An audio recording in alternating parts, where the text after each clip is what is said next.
আসসালামু আলাইকুম। আজকে সংক্ষেপে একটা ব্যাপারে একটু আলাপ করব, কথা বলব যে বাচ্চার বা শিশুদের বাউল মোশন সম্পর্কে। বাউল মোশন শব্দটার সঠিক প্রতিশব্দ বাংলায় পাচ্ছি না। এটা বা শিশুর আ উম মলত্যাগ সংক্রান্ত যেটা। এটা হতে পারে যে খুব পাতলা লুজ মোশন অথবা কনস্টিপেশন।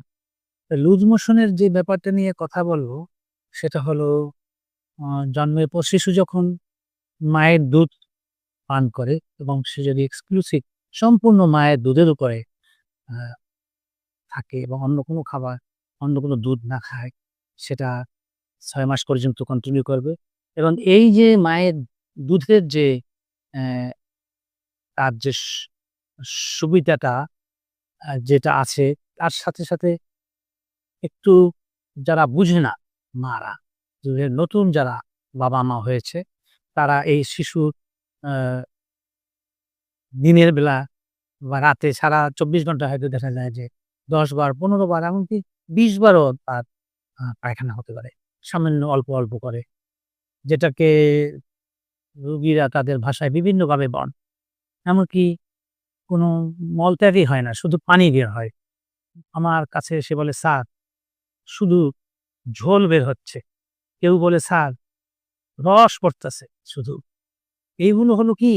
দুধ তো মায়ের দুধ তো এর তো কোনো বিকল্প নেই। এটা তো খাওয়াতেই হবে ৬ মাস পর্যন্ত। এর এক্সক্লুসিভ ব্রেস্ট ফিড যেসব বাচ্চারা, তাদের এই দুধ হলো 87% পানি। তার সাথে আছে ল্যাকটোজ। এই ল্যাকটোজের জন্যই একটু পেট ফাঁপ দেয়, তখন বায়ু নির্গত হয় এবং এই বায়ুর সাথে তার আ একটু টয়লেট হয়, পায়খানা হয়। যেটা দিনের বেলা প্রচুর হতে পারে। পরিমাণে খুবই অল্প।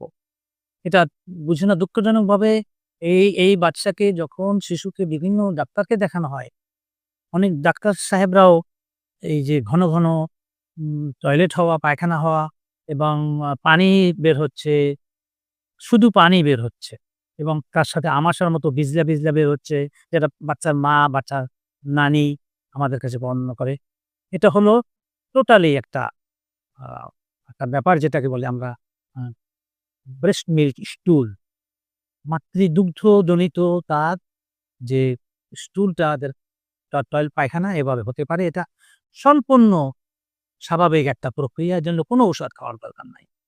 অত্যন্ত দুঃখের সঙ্গে বলতে হয় যে এই শিশুদেরকে যখন মা মা আলাপ করে ফার্মেসি হোল্ডার যারা, তাদের ব্যাথাকে আমি বলছি যে আপনারা কখনোই একটা সম্পূর্ণ মায়ের দুধের উপর দুধ খাওয়া একটা শিশুর এই পাতলা পায়খানার উপর নির্ভর করে কোন ওষুধ দিবেন না, কোন অ্যান্টিবায়োটিক দিবেন না। এমন দেখা যায় যে সব মারাত্মক অ্যান্টিবায়োটিক সিপ্রোফ্লক্সাসিন এবং এজিথ্রোমাইসিন গ্রুপের ঔষধ, যে সিপ্রোফ্লক্সাসিন আমরা ৫ বছরের নিচে ব্যবহার করতে পারি না সাধারণত। সেই সিপ্রোফ্লক্সাসিন সিরাপও খাওয়ানো হয়, কিন্তু আ এটা সম্পূর্ণভাবে একটা স্বাভাবিক প্রক্রিয়া এবং অটোমেটিক বাচ্চা ঠিক হয়ে যায় কয়েকদিন পরে। বাচ্চা হাসতেছে, বাচ্চা খেলছে, বাচ্চার কোনো ডিহাইড্রেশন নাই, বাচ্চা প্রচুর প্রস্রাব করতেছে, বাচ্চার অসুস্থতার কোনো লক্ষণ নাই।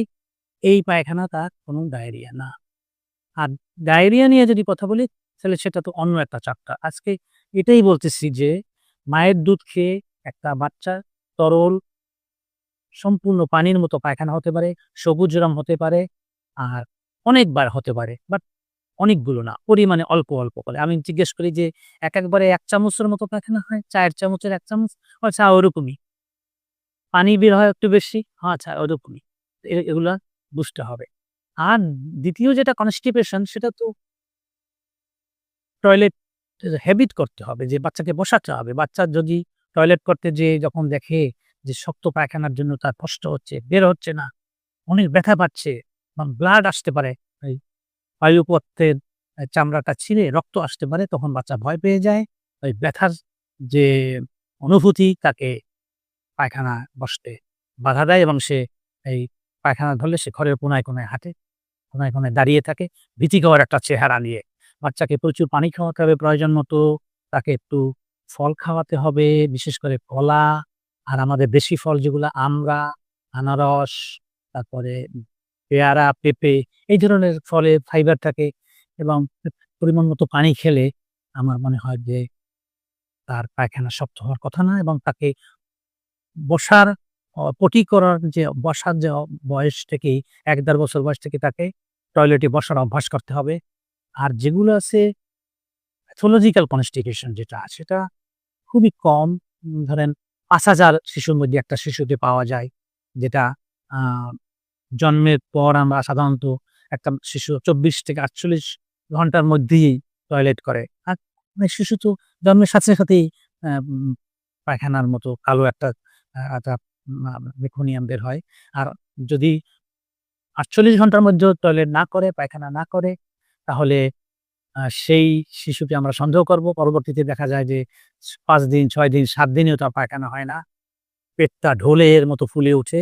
সেটা একটা প্যাথোলজিক্যাল কন্ডিশন। সেটা জন্মগতভাবে তার পায়খানার রাস্তায় কিছু বিশেষ ধরনের সেলের অভাবে এই রোগটা হয়েছে এবং সেটা যত দ্রুত সম্ভব সার্জারির সাথে যোগাযোগ করা উচিত। বিশেষ করে হাসপাতালের সার্জারি, শিশু হাসপাতালের সার্জারি বিভাগ আছে। এটাকে বলে কমন না আনকমন একটা রোগ। এটা হার্শপান ডিজিজ বা এইচপিডি। আরেকটা হতে পারে সেটাও সার্জিক্যাল জন্মগতভাবে বাচ্চার স্টমাকের নিচের একটা অংশ আ ব্যান্ড হয়ে শক্ত হয়ে থাকে। সে বাচ্চা জন্মের পর ২০-২৫ দিন ভালো থাকে। তারপরে তার শুরু হয় প্রচুর বমি এবং এমন বমি করে যে বমি দূরে চলে যায়। সেটা হলো মা আ ইনফ্যান্টাইল হাইপারট্রফি পাইলোরি স্টেনোসিস এবং যেটা খায় সমস্ত বের হয়ে যায় এবং প্রজেক্টাইল ভমিটিং করে। ওখান থেকে তার আ কনস্টিপেশন হয়ে যায়। পায়খানা সে তো খাওয়া যাচ্ছেই না। যে কিভাবে টয়লেট করবে? এই ২ টা ব্যাপার খুবই গুরুত্বপূর্ণ। বিশেষ করে এই মাদারস মিল্ক মানে স্টুড আর এই কনস্টিপেশনটাতে অভ্যাস পরিবর্তন করলে আস্তে, আস্তে বাচ্চা ঠিক হয়ে যায়। তার জন্য কোনো প্রয়োজনীয় ঔষধ ওরকম দরকার হয় না। আজকে এ পর্যন্তই। অনেক ধন্যবাদ সবাই।